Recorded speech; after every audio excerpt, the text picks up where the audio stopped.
Why was it worth targeting Iran's nuclear facilities now that they have retaliated against U.S.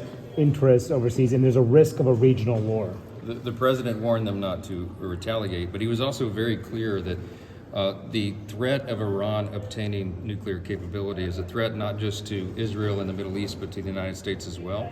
They've been very clear about their intentions and how much they hate us. Remember that Iran is the largest state sponsor of terrorism. All the proxies that have done such great harm to Americans over the years are at their behest. They were working on that, and the president made an evaluation that the danger was imminent enough to take his authority as commander-in-chief and make that decision. Why not have in the past couple of months, we've had so vote many on strikes this? Why not have the Congress vote on on soil here. We've had so many strikes here on U.S. soil, attacks against Jews in Boulder and here in Washington, D.C., Governor Shapiro. Do you think that this threat is so serious now, just not at anti-Semitic attacks here, but there's a grave concern about somebody being triggered doing something here in the United States in response to what happened? Well, we've been in a heightened threat scenario for quite some time, and it's something that we're very vigilant about, as is law enforcement throughout the country, and of course our federal agencies. We get briefings on this routinely, and we know where the threats are and the assessments, but it's a heightened period, of course. Members are concerned about that, as you know. Some of our Jewish members in particular have been targeted, even in recent days, by crazed people.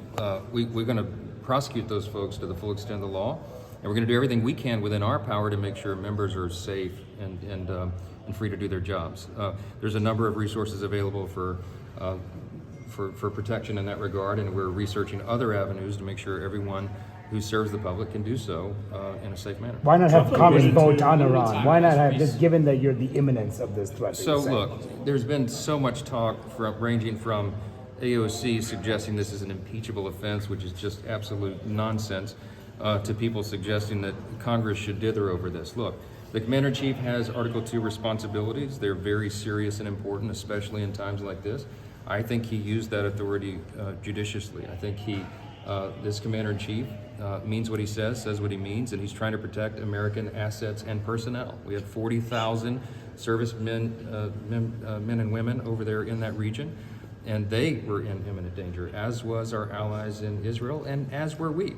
Remember, the international body that is supposed to be monitoring Iran's nuclear program determined in May that they were days away from having capability. That is Will you allow Massey's War Powers resolution to come to the floor? I don't think this is an appropriate time for a War Powers resolution, and I don't think it's necessary. Listen, for 80 years, presidents of both parties have acted with the same commander-in-chief authority under Article 2.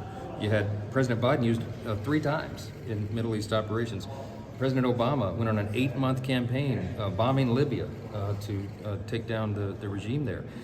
I never heard a Democrat balk about any of that. And suddenly now they're just up in arms. It's all politics. This is not a time for politics. This is a very serious regime change in Iran. Missiles at U.S. base in Qatar and Iraq, reportedly.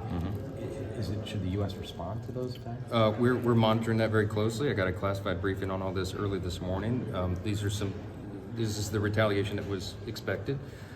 So far, so good. No casualties, so far as we know. And I know that the national security team is in the Situation Room even as we speak, and they're monitoring this. Do you think it's symbolic? Is that your view?